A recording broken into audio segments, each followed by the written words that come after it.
Welcome back to another technical deep dive here in the debug zone. Today, we're tackling a big question and breaking it down with insights from other users.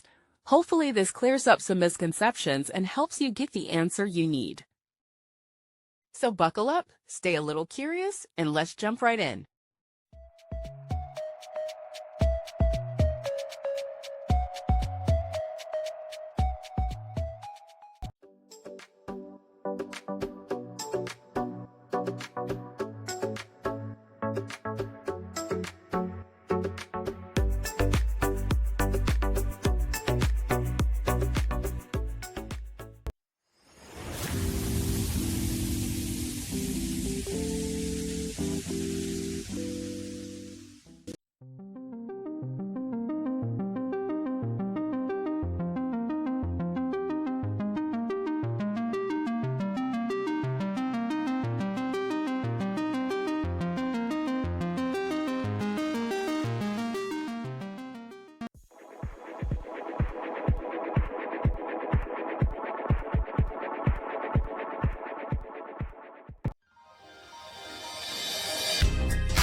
And that's a wrap.